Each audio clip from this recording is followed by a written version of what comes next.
Selamat datang di channel Neng Parsini. Video alur cerita novel audio kali ini berjudul Si Iblis Kecil. Semoga terhibur. Bab 37. Rombongan kelompok si alien dan putrimu malam ini memutuskan untuk istirahat sejenak. Itu juga mereka lakukan setelah Mulian berusaha keras untuk membujuk si alien. Gadis itu benar-benar sedang dalam kondisi tertekan saat ini. Berusahalah untuk mengistirahatkan dirimu, kuda-kuda juga tidak akan bisa bertahan jika terus dipaksakan. Mulian berusaha menenangkan si alien, hanya itu yang bisa dia lakukan saat ini. Kekasih Chungli itu hanya diam dengan gurat kecemasan terlihat jelas di wajahnya. Dia selalu gelisah sepanjang perjalanan. Mulian benar-benar tidak tahu harus mengatakan apa untuk menenangkan si alien. Dia selalu saja diam sepanjang waktu. Pada akhirnya putri Mu berusaha memecah keheningan. Saat kuda cukup beristirahat, kita bisa langsung bergerak untuk menghemat waktu. Semoga saja esok siang kita sudah sampai di kota Heijin. Kuharap pangeran, maksudku Wu Chen juga sudah di sana. Si alien mengangguk ringan mendengar perkataan putrimu. Dia sangat berharap sudah di kota Heijin saat ini. Meski tidak memiliki kekuatan maupun pendukung untuk menyelamatkan Chungli dan Yu Yang. Tidak diragukan lagi, walau harus mati, dia bertekad untuk bertarung sendirian. Meski usaha sia-sia dalam pandangan orang lain. Namun Mulian dan si alien tidak mengetahui jika waktu eksekusi telah dirubah. Ini adalah malam terakhir bagi Chungli dan Yu yang mendekap di tahanan Sekte Pedang Emas. Esok pagi menjelang siang, mereka berdua akan menjalani eksekusi mati. Agar bisa cepat kembali melanjutkan perjalanan, putrimu mendatangi kelompok pengawal yang ikut bersama dengannya. Kalian rawat kuda dengan baik, kita akan segera berangkat saat kuda-kuda sudah bisa kembali ditunggangi. Aku akan memberi kalian imbalan saat kita kembali nanti. 5 pengawal menjadi bersemangat saat mendengar perkataan putrimu. Mereka dengan senang hati memberikan pijatan pada kuda dan memberi beberapa ramuan agar kuda-kuda itu bisa segar kembali. Sedang si alien duduk di dekat perapian dan menatap api dengan pandangan kosong. Pikirannya mengelana jauh ke kota Heijin. Ini, kau makanlah dulu, kita akan butuh banyak tenaga supaya saat sampai di Heijin dalam kondisi yang baik. Aku yakin keluarga Wu akan datang untuk membantu. Di benua barat mereka terkenal setia dengan kekaisaran yang sah. Walau hanya keluarga yang bertugas menjaga dan melayani keluarga kaisar. Tidak diragukan lagi, mereka pasti akan membantu. Pangeran Yingchen, ucap putrimu sembari menyodorkan makanan pada si alien. Terima kasih putri Mulian. Aku benar-benar takut akan kehilangan kakak Chungli, walau sering bersikap menyebalkan. Dia selalu membuatku tertawa, balas si alien dengan senyum yang dipaksakan. Tapi mata gadis itu tampak berkaca-kaca. Para pengawal yang melihat tindakannya merasa kalau posisi putrimu dan si alien sudah terbalik. Beruntung sekali gadis itu, putri bahkan bersedia bersikap seperti pelayan untuknya. Salah seorang dari mereka menggelengkan kepala dengan perasaan iri pada si alien. Waktu berlalu sangat cepat, sekitar tengah malam. Kelompok Mulian kembali melanjutkan perjalanan dengan diterangi sinar bulan purnama, sehingga perjalanan mereka sedikit lebih mudah bagi kuda untuk bergerak. Matahari sudah muncul di ufuk timur, sekitar 1 tombak di atas cakrawala. 1 perahu layar berukuran sedang tampak melayang di ketinggian. Aku mendengarmu bercerita pada prajurit lain tentang pemuda misterius di kota Yinxuan. Tolong ceritakan juga padaku tentang orang itu. Jenderal Meng Kei duduk di atas geladak kapal yang menjadi artefak terbang bersama putri Mu Jiao. Sebelumnya dia mendengar dari prajurit lain tentang seorang kultivator ranah pemadatan Qi dengan mudah mengalahkan seseorang dengan ranah lebih tinggi. Mu Jiao mendengar perkataan Jenderal Meng lebih bersemangat. Apa itu benar Paman Yao? Tanyanya penasaran. Benar putri, orang itu sangat kuat, dia bahkan mengalahkan ahli di ranah raja tanpa kesulitan. Dengan sedikit keraguan, Yao Po berpikir untuk menceritakan tentang monster piton atau tidak. Dia sudah ditertawakan oleh rekan-rekannya saat bercerita. Tapi memang cerita tentang seorang pemadatan Qi mendapat api dari monster tingkat 6 sulit diterima akal. Dia mendesah pelan sebelum melanjutkan. Ceritanya, pemuda yang mengaku bernama Chen. Chen itu juga, sepertinya mendapatkan inti api. Bening dari monster tingkat 6, lanjut Yao Po. Dengan nada sedikit ragu, takut jika jenderal dan putri Mu Jiao justru memarahinya karena dianggap membual. Suasana langsung hening saat Yao Po selesai bercerita. Meng Kei dan Mu Jiao saling pandang dengan dahi mengernyit. Meng Kei mengetukkan jarinya di atas meja. Beberapa kali, berusaha mencerna apa yang sudah dikatakan oleh Yao Pu. Bagaimana menurutmu putri? Mu Jiao? Apa itu mungkin? Tanya Jenderal Meng. Dia tahu itu mustahil. Tapi Mu Jiao terkenal sebagai putri cerdas dan bijaksana. Jadi dia putuskan untuk mendengar pandangan gadis itu terlebih dahulu. Entahlah Jenderal, di dunia kultivator ini, terkadang muncul sesuatu di luar pemikiran nalar kita. Contoh saja adikku Mulian yang memiliki mata peri. Bisa melihat kekuatan orang lain walau disembunyikan sehebat apapun. Lagi pula aku sangat mengenal Paman Yao yang selalu bersikap jujur. Aku sangat yakin orang itu pasti memiliki suatu rahasia. Di balik kekuatannya, Meng Kei mengangguk puas mendengar penjelasan Mu Jiao. Haha, Anda memang selalu berpikiran terbuka. Jika ada waktu aku akan melihat sendiri kekuatan pemuda bermarga Chen itu. Ya, aku juga ingin bertemu dengannya Jenderal, orang yang membuat adikku pergi tanpa kabar dan tiba-tiba muncul membawa berita mengejutkan. Kuharap dia tidak membuat kita kesulitan, Mu Jiao. Dengan anggun menyeruput teh yang ada di atas meja. Sedangkan Meng Kei menatapnya dengan pandangan keingintahuan. Apa putri memiliki dugaan siapa pemuda itu? Dia bertanya karena dari raut wajah putri Mu Jiao, gadis itu tampak mengetahui sesuatu. Mu Jiao tersenyum tipis sebelum menjawabnya. Hanya dugaan yang belum pasti Jenderal, kita lihat saja. Nanti saat bertemu dengan Mulian, dia akan membuat semuanya menjadi jelas. Jenderal Meng, kami melihat rombongan putrimu di darat. Seorang kru kapal datang tergesa-gesa melaporkan hasil pengawasannya. Biarkan saja, kita sudah sangat dekat dengan kota Heijin. Kalian siapkan saja kuda-kuda agar kita bisa langsung masuk ke kota setelah mendarat. Kita temui dia di gerbang kota. Mu Jiao yang membalas laporan kru dan berdiri untuk bersiap turun. Jauh di darat, Mulian mendongak ke langit dan melihat kapal kekaisaran terbang di atas sana. Lihat ke atas, itu kapal kekaisaran. Dia berseru dengan bersemangat. Bagus, kuharap ayah mengirim ahli kuat untuk menghentikan sekte pedang emas. Batin Mulian dengan terus memacu kuda ke arah kota Heijin yang sudah dekat. Tidak jauh dari kota Heijin, ada daerah berbukit yang menjadi wilayah sekte pedang emas. Dari bukit itu kepulan asap tebal membubung tinggi. Bahkan Mulian dan kelompoknya dapat melihat asap itu. Dia juga melihat kapal kekaisaran berbelok arah langsung ke sekte pedang emas. Kita ubah rencana, langsung ke sekte pedang emas. Seru Mulian memimpin di depan. Wajahnya, dan si alien berubah tegang, berbagai pikiran muncul di benak mereka. Hiya, laju kuda bertambah saat mereka menggebahnya. Jelas terjadi sesuatu di sekte pedang emas. Mulian juga melihat dua orang turun dari kapal layar kekaisaran, menandakan sesuatu tengah terjadi di sekte yang sedang mereka tuju. Dua orang itu adalah Jenderal Meng dan Mu Jiao. Dari atas, pandangan mereka jauh lebih jelas dibandingkan orang lain. Melihat situasi di sekte pedang emas membuat kedua orang itu pergi tergesa-gesa. Tidak begitu lama bagi Mulian untuk sampai di wilayah perbukitan.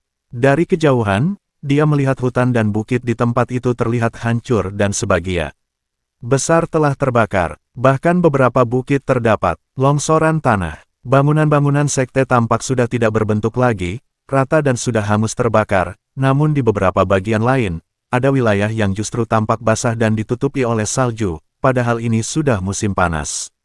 Orang-orang kota terlihat berlarian untuk membantu menyelamatkan murid-murid sekte yang terluka. Banyak tabib dikerahkan oleh Tuan Kota Heijin untuk membantu. Kakak Jiao, gumam Mulian saat melihat kakaknya bersama Tuan Kota berdiri bersama Jenderal Meng. Dia langsung menemui kakaknya untuk mengetahui apa yang sebenarnya terjadi. Kakak, apa yang terjadi di sini? Tanya gadis itu dengan kebingungan. Si alien mengikutinya di belakang. Wajah si alien tampak lebih tegang dan gelisah dari sebelumnya. Tuan Kota memberi hormat pada putri kedua. Yang baru datang, pria yang bernama Zuge Qiong itu menghela napas berat. Tadi malam seekor monster iblis tingkat 8 menyerang sekte pedang emas. Putri menghancurkan sebagian besar sekte dan membunuh tetua dan master sekte yang hingga saat ini tidak diketahui keberadaannya, jawab Tuan Kota. Dengan wajah muram, Mulian dan si alien saling pandang saat mendengar perkataannya. Monster tingkat 8, tanya Mulian lagi. Monster itu sudah ditangani oleh dua orang ahli abadi dari Sekte Pedang Dewa. Kali ini Mu Jiao yang menjawab pertanyaan Mu Lian. Dari sudut mata Mu Lian bisa diperkirakan jika dia sedang tersenyum di baling cadarnya, mereka layak mendapatkannya, bahkan dewa tidak senang melihat perbuatan mereka. Namun rasa senang Mu Lian tidak bertahan lama, suasana langsung berubah saat si alien mengajukan pertanyaan. Lalu bagaimana dengan dua orang yang ditahan Sekte Pedang Emas? Tanya gadis itu dengan suara serak. Tapi hanya gelengan kepala yang dia dapatkan dari Tuan Kota. Banyak yang tewas di Sekte Pedang Emas, dari yang kami lihat, bangunan tempat mereka ditahan sudah hancur hangus terbakar. Padahal hari ini, rencananya mereka akan dieksekusi oleh Master Sekte. Langsung, mendengar penjelasan Suge Qiong, lutut Xie Lian langsung lemas kehilangan tenaga. Dia jatuh, berlutut dengan berlinangan air mata. Kakak Chung Li, suara rintihannya berubah menjadi tangis pilu. Membuat Tuan Kota, Mu Jiao dan Meng Kai kebingungan. Si alien, ucap Mu Lian pelan dengan mata berkaca-kaca. Dia duduk dan memeluk si alien untuk berbagi duka. Yao Pu baru saja sampai di sana, dia juga mendengar apa yang ditanyakan oleh si alien. Sebelumnya, hanya dia satu-satunya orang selain putri Mu yang memahami kenapa gadis itu meratap. Merasa bersimpati, dia mengajukan diri untuk membantu. Aku akan ke sana untuk membantu. Membawa jasad mereka kemari, putri. Dia meminta izin pada Mu Lian untuk pergi. Mu Lian mengangguk, kami akan ikut bersamamu, balas gadis itu sembari menenangkan si alien. Mereka sudah sangat akrab setelah cukup lama bersama. Bab 38. Malam sebelumnya, murid-murid Sekte Pedang Emas berjaga-jaga di segala sisi wilayah mereka, waspada terhadap serangan dari Cakar Naga dan Camar Sakti. Ada 4 bukit atau sebut saja gunung yang menjadi wilayah Sekte, masing-masing memiliki fungsi masing-masing. Wu Chen yang berhasil menyelinap masuk saat ini berada gunung yang ditumbuhi oleh banyak pohon bambu. Karena itu Sekte Pedang Emas menyebut puncak gunung itu dengan sebutan puncak Aur Kuning, wilayah yang menjadi area pelatihan untuk murid luar sekte. Dengan kultivasinya yang masih rendah, keberadaan Wu Chen tidak terendus oleh orang-orang Sekte Pedang Emas. Dia dengan leluasa bergerak untuk mencari keberadaan Chung Li dan Yu yang disekap. Dengan hati-hati dia memeriksa beberapa bangunan yang ditinggal oleh para murid untuk berjaga di wilayah luar sekte. Dia tidak menggunakan topengnya saat ini, sengaja untuk mengintimidasi lawan jika ketahuan. Setidaknya dapat menjatuhkan mental lawan. Bergerak hanya dengan memanfaatkan kekuatan tubuh sudah cukup bagi pemuda itu untuk bergerak. Dalam senyap, sial, mereka tidak ada di gunung ini. Merutuk kesal, Wu Chen hendak pergi mencari ke puncak lain, namun suara beberapa langkah kaki membuat dia mengurungkan niat dan bersembunyi. Ah, aku lelah sekali. Kenapa kita harus berpatroli di bagian dalam? Padahal sudah banyak murid yang berjaga di luar. 2 orang itu hanya membuat kita membuang waktu pelatihan saja. Seorang dari 3 murid yang tengah berpatroli mengeluh karena 2 tahanan mengurangi waktu mereka berlatih. Temannya di sebelah kiri yang membawa tombak menimpali, aku juga heran, kenapa tetua Bu tidak langsung membunuh mereka? Bukankah terlalu berlebihan dengan membuat kehebohan seperti ini di benua? Kenapa kalian tidak menggunakan otak dengan benar? Ini disengaja untuk memancing manusia. Monster yang memburu orang-orang kita. Menurut kabar, kemungkinan orang yang disebut iblis kecil itu memiliki kristal roh di tubuhnya. Tetua Bu sepertinya menginginkan itu untuk dirinya sendiri, ucap pria lain dengan sedikit berbisik pada kedua rekannya. Wu Chen yang mendengar pembicaraan mereka mengintip dari balik rumpun pohon bambu. Walau tidak terlalu jelas apa yang mereka bicarakan, wajah Wu Chen tampak berkerut dengan perasaan jengkel karena mereka kini berdiri cukup lama. Karena sudah tidak memiliki banyak waktu, dia keluar dengan pelan. Sedikit berdeham, Wu Chen mengejutkan ketiga orang yang kini ada di depannya. Mata mereka mengernyit untuk melihat siapa yang datang, pandangan mereka belum jelas walau cahaya bulan cukup terang, namun wajah Wu Chen masih tertutup oleh bayangan rimbun pohon bambu. Siapa? Seru murid yang membawa tombak dengan hati-hati. Tetapi karena ranah kultivasi orang yang datang hanya pemadatan ki, mereka masih menduga jika dia juga murid luar. Mereka kemudian dikejutkan oleh pergerakan Wu Chen secara tiba-tiba sudah menyerang mereka dengan sangat cepat. Erang pria yang berdiri di sebelah kiri saat dadanya dengan telak terkena tinju. Sedangkan murid yang membawa tombak dan berdiri di tengah juga terpental saat tulang rusuknya terkena tendangan Wu Chen. Satu orang itu langsung kehilangan kesadaran di dalam hutan bambu. Nasib baik justru didapat murid yang berdiri paling kanan. Dia masih sempat melompat mundur saat dua temannya terkena pukulan. Beruntun, dengan berpikir cepat dia mengarahkan satu benda dari bambu ke arah atas untuk membuat sinyal tanda bahaya. Namun pedang tulang hijau telah melesat ke arahnya dengan sangat cepat. Slap, mata murid itu langsung terbelalak menahan sakit. Benda pemberi sinyal bahaya di tangannya langsung lepas karena tubuhnya sudah lemas kehilangan tenaga. Dia terbatuk beberapa kali saat darah masuk ke dalam paru-paru dan membuat dirinya tersedak. Dari sela mulutnya darah mulai mengalir, lalu jatuh dengan posisi terlentang. Wu Chen dengan tatapan dingin berjalan mendatangi pria yang tadi dia pukul, sengaja menahan kekuatannya agar bisa mendapat informasi. Mengarahkan tangannya ke belakang, pedang tulang hijau kembali ke tangan Wu Chen. Murid sekte pedang emas itu beringsut mundur dengan wajah pucat dan ketakutan. Ini pertama kali dalam hidupnya bertatapan langsung dengan monster iblis yang menyerupai manusia. Katakan di mana lokasi dua orang temanku? Ditahan, tanya Wu Chen dingin dengan mengarahkan bilah pedang ke leher lawan.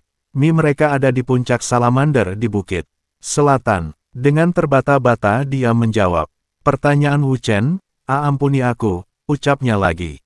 Memohon pengampunan, tapi hanya sepakan di kepala yang dia dapat dari Wu Chen. Iblis kecil tanpa merasa bersalah tidak mempedulikan lawan entah masih hidup atau sudah mati. Dia dengan acuh bergerak ke arah yang disampaikan oleh murid tadi. Lewat tengah malam, Wu Chen akhirnya sampai di puncak salamander. Dia dari atas salah satu pohon yang paling tinggi memperhatikan keadaan.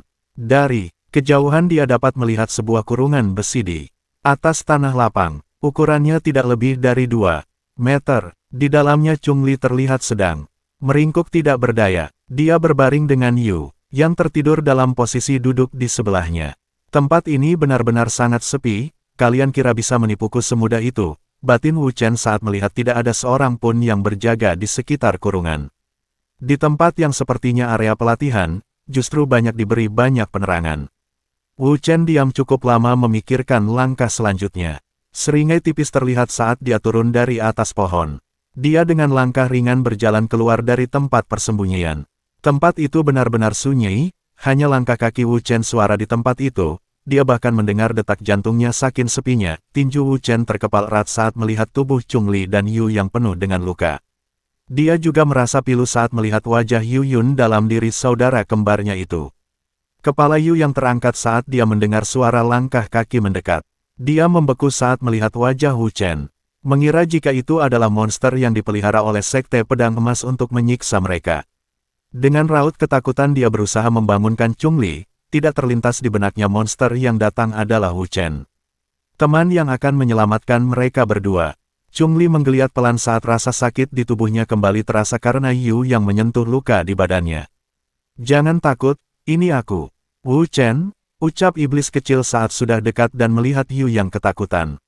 Sontak saja darah di nadi Yu yang berdesir saat dia mengenali suara dari monster berambut putih di luar kurungan. Wu Chen, ujarnya dengan suara serak. Dengan perasaan takut dia berusaha mengenali Wu Chen yang belum pernah dia lihat tanpa melepas topeng sebelumnya. Sedangkan Chungli berusaha untuk duduk saat mendengar suara akrab di telinganya. Iblis kecil, kau, dia tidak percaya dengan penglihatannya. Wu Chen tengah berjongkok melihat mereka dengan emosi campur aduk. Meski sosok Wu Chen berbeda dengan yang dulu, Chungli masih bisa mengenali temannya dengan sangat baik. Apa yang kau lakukan di sini, dan di mana si alien? Chungli terlihat sangat khawatir, dia dan Yu yang tentu tahu jika mereka tengah dijadikan umpan. Yu yang berusaha mendekat saat sudah mengendalikan rasa takutnya, cepat pergi dari sini, jangan pedulikan kami. Hiduplah dengan baik, ini jebakan untuk menangkapmu, kata gadis itu dengan suara yang terdengar lemah oleh Wu Chen. Rambut Yu yang sudah tergerai panjang dan acak-acakan karena tusuk sanggul yang sekaligus menjadi senjata sudah disita oleh busan suang. Wu Chen tidak menjawab perkataan kedua temannya, di tangannya kini sudah tergenggam pedang tulang hijau. Dengan mengalirkan sedikit ki monster, dia menebas jeruji besi dengan kecepatan tinggi. Swiss, klang, pintu kurungan langsung jatuh ke sisi luar tubuh. Lemah Chungli bergetar karena dia justru terlihat tidak senang Wu Chen datang menyelamatkannya. Dasar bodoh, tinggalkan saja kami, kau hanya mengantar nyawa datang ke sini, ucapnya lemah. Wu Chen tersenyum getir dan memberi mereka pil pemulihan dan pengobatan pada kedua temannya. Pandangan pemuda itu lalu jatuh pada Yu Yang. Dia menatapnya dengan pandangan penuh kerinduan, terlihat jelas oleh Yu Yang. Yu Yang tertunduk, saat manusia dengan wajah monster menatapnya seperti itu. Aku bukan Yu Yun, ucapnya menyadari jika dalam pikiran Wu Chen saat ini, dia sedang melihat Yu Yun yang sudah meninggal. Mendengar perkataan Yu Yang, Wu Chen tersadar dari lamunannya. Dia menghela napas panjang.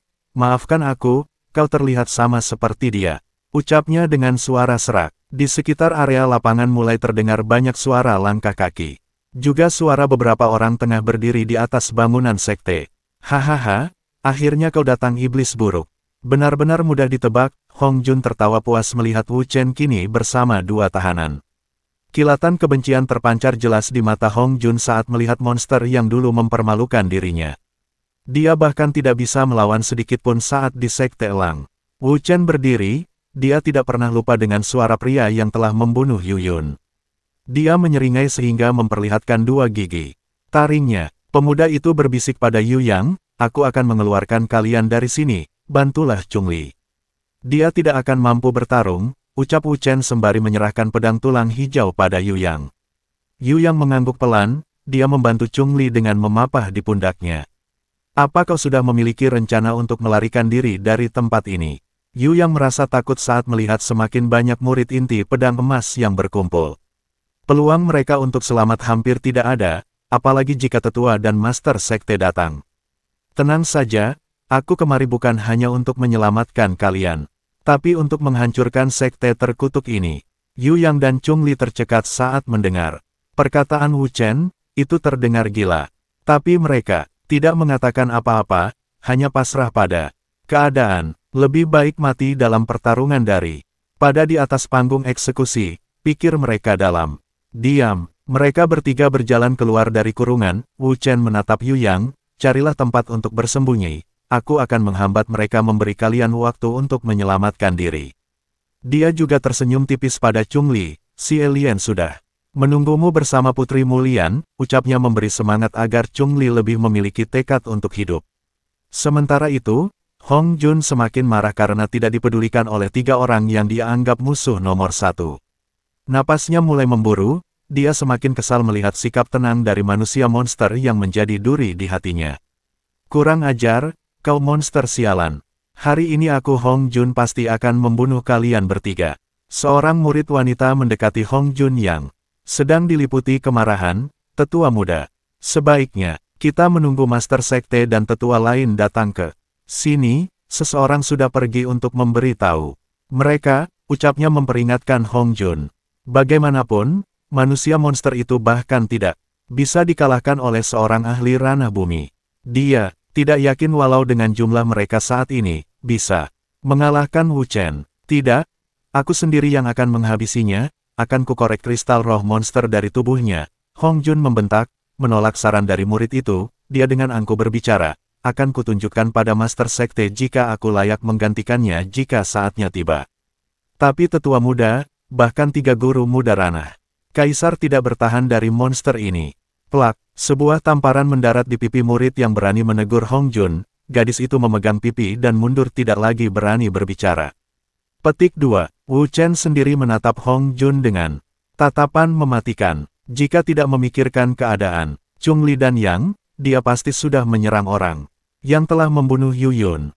Walau diliputi dendam yang sangat besar, dia masih bisa menahan diri untuk tidak bertindak gegabah. Wu Chen berdiri di sebelah kurungan dan memegang salah satu jeruji besi. Dia melihat sekeliling dan dengan sekuat tenaga melempar jeruji itu ke arah salah satu bangunan di atas atap. Bangunan itu beberapa murid inti berdiri mengawasi. Mereka, semua murid itu langsung berhamburan saat kurungan besi itu menimpa atap bangunan. Brak, atap rumah itu langsung hancur saat kurungan besi itu ambrol ke dalam bangunan sekte. Pergilah ke lembah di arah barat, ada sungai di sana. Aku akan menahan mereka, pastikan diri kalian baik-baik saja, ucap Wu Chen sembari mengeluarkan Ki Monster. Ayo, jangan sia-siakan perjuangan Wu Chen, percayalah padanya, ucap Yu yang sedikit memaksa membawa Chungli pergi. Dengan masih terlatih-tatih mereka berusaha menjauh. Wajah-wajah murid Sekte Pedang Emas langsung menegang saat melihat mata biru dan rambut putih Wu Chen, terutama aura monster setiap detik semakin terasa meningkat. Jangan biarkan dua orang itu lolos. Hong Jun dengan tegas memerintah untuk mencegah Chungli dan Yu yang melarikan diri. Wu Chen tidak tinggal diam, dia mengangkat kedua tangan. Hiya, sembari berteriak dia memukul tanah dengan keras. Boom, gelombang energi menghalau pergerakan lawan. Mereka yang berniat mengejar dua tahanan terpaksa bertahan dengan menyilangkan kedua tangan. Semua murid inti merupakan ranah raja, tetapi masih terdorong mundur. Bahkan beberapa orang terpental karena gelombang kejut dari serangan Wu Chen. Suara ledakan tadi terdengar hampir di seluruh Sekte Pedang Emas. Para tetua yang masih melakukan pertemuan langsung keluar dari bangunan utama sekte, termasuk Master Sekte itu sendiri. Apa yang terjadi? Bentak Master Sekte Chun. Tak menginginkan jawaban. Mereka kembali dikejutkan oleh suara tanda bahaya membubung tinggi. Dari puncak salamander, mereka langsung menajamkan indera spiritual. Monster iblis tingkat 8. Seru mereka bersamaan. Terima kasih, dan nantikan bab berikutnya esok hari. Salam bahagia dan selamat beraktivitas.